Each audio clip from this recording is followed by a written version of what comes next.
నమస్కారం NSTV news కి స్వాగతం. నా పేరు సంధ్య. ముందుగా వార్తల్లోని ముఖ్యాంశాలు. కర్నూలు జిల్లా మంత్రాలయం నియోజకవర్గం పెద్ద కడబూరు మండల కేంద్రంలో ఎన్టీఆర్ భరోసా పెన్షన్ పంపిణీ కార్యక్రమంలో తెలుగుదేశం కుటుంబ సభ్యుడు, cluster incharge, unit incharge, booth incharge, స్థానిక సచివాలయ సిబ్బందితో కలిసి పెన్షన్ పంపిణీ చేశారు.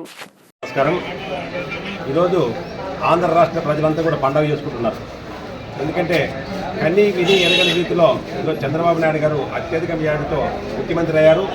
ఆయన ఎన్నికల ముందు ఏదైతే మాట ఇచ్చారో ఆ మాటను నిలబెట్టుకోవడానికి ఎన్ని ఆర్థిక కష్టాలున్నా, ఎంత లోటు బడ్జెట్ ఉన్నా, జగన్మోహన్ రెడ్డి గారు మన రాష్ట్రాన్ని అప్పులు ఊపిలో కూర్చినా ఈరోజు చంద్రబాబు నాయుడు ఇచ్చిన మాట ప్రకారం ఈరోజు ప్రతి ఒక్కరికి పెన్షన్ పెంచుతానని చెప్పారు. పెంచిన విధంగా ఈరోజు 4,000 రూపాయలు ఇస్తున్నాము.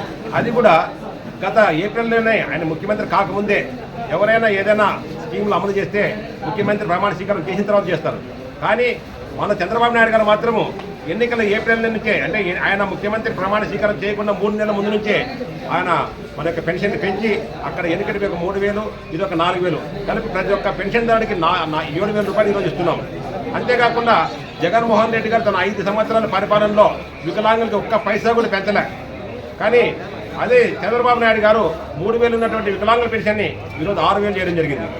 ముఖ్యంగా ఈరోజు మంచానికి పరిమితమైనటువంటి వికలాంగులకైతేనేమి, అదేవిధంగా ఒంటరి మహిళలకైతేనేమి అందరికి కూడా పెన్షన్లు పెంచినారు. కిడ్నీ పేషెంట్లకైతేనేమి, డయాలసిస్ చేసుకునే పేషెంట్ అయితేనేమి వాళ్ళకు కూడా ఈరోజు భారీ ఎత్తున పెన్షన్లు పెంచి మంచానికి పరిమితమైనటువంటి వికలాంగులకి 15,000 రూపాయలు ఇవ్వబోతున్నాం.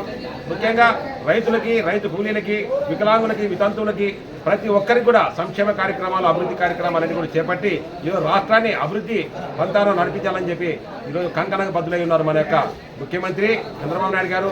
ఆయనకి దేవుడు ఆయురారోగ్యాలు, ఐశ్వర్యాలు కల్పించి ఈ రాష్ట్రాన్ని బాగు చేసే శక్తిని ప్రసాదించాలని చెప్పి ఈరోజు ప్రతి ఒక్క వికలాంగురాలు, వితంతువులు, వృద్ధులు ప్రతి ఒక్కరు కూడా వాళ్ళ యొక్క ఆనందాన్ని వెలుబుచ్చుతున్నారు. ముఖ్యంగా ప్రతి ఒక్కరి కళ్ళల్లో ఆనందం చూడాలన్నటువంటి ఆయన యొక్క కోరిక నెరవేరింది. ఈ రాక్షసుల పరిపాలన పోయింది. ఈరోజు రాష్ట్రం అంతా కూడా పండుగ చేసుకుంటున్నారు. ముఖ్యంగా శుభసూచకం ఏమిటంటే ఎన్నికల పోలింగ్ రోజే మనకు బాగా వర్షాలు పడ్డాయి. అంతేకాకుండా కౌంటింగ్ రోజు వర్షాలు పడ్డాయి. ఇప్పుడు కూడా వర్షాలు బాగా నడిచినాయి. ఇప్పుడు కూడా వర్షం కోసం ఎదురు చూస్తున్నారు. మరి ఈరోజు మనకు పెన్షన్ల పండుగ జరిగింది. పెన్షన్ పండుగ అయిన తర్వాత కూడా మనకు వర్షం వస్తుందని చెప్పి ఈ రాష్ట్రంలో రైతాంగం అంతా కూడా సుఖంగా ఉంటారని, మంచి పంటలు పండిస్తారని, పంటకు గిట్టుబాటు వస్తుందని చెప్పి ఆశిస్తూ సెలవు తీసుకుంటున్నా. జై హింద్, జై జన్మభూమి.